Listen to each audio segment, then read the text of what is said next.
বলতেছেন আল্লাযী খালাকাল মাউতা ওয়াল হায়াতা লিয়াবলুয়াকুম আইয়ুকুম আহসানু আমালা।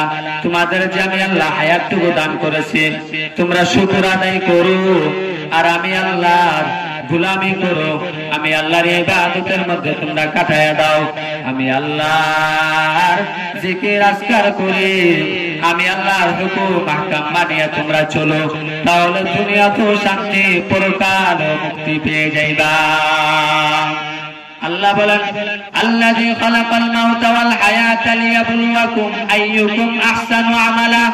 আমি আল্লাহ তোমাদেরকে দুনিয়াতে পাঠাইলাম কারা নেক আমল করে, কারা বদ আমল করে। যারা নেক আমল করবে তাদের চিরস্থায়ী ঠিকানা হবে জান্নাত, আর যারা নেক আমল করবে না তাদের ঠিকানা হবে জাহান্নাম।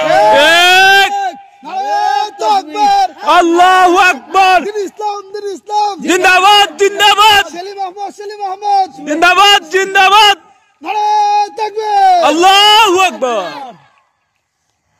এই জন্য ভাইরা আমার, আমরা সতর্ক থাকতে হবে, যে কোনো সময় আমাদের মৃত্যু আসতে পারে। এই মৃত্যু থেকে কেউ বাঁচতে পারবে না। মরণ থেকে যতই পালাও, মরণ তোমায় লইবে ঘিরে। যদিও প্রাণের আকাশ সেটাই লাগিয়ে সিঁড়ি।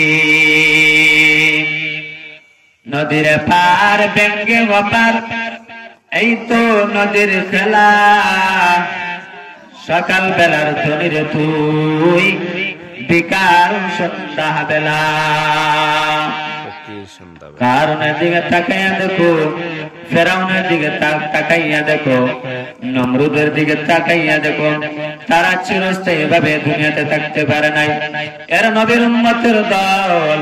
এই জন্য বড় বড় যারা আছেন, যারা নিজেকে রব বলে দাবি করেছেন, যারা নিজেকে বড় মুখলেস বান্দা দাবি করেছেন, তারাও তো দুনিয়াতে থাকতে পারে নাই।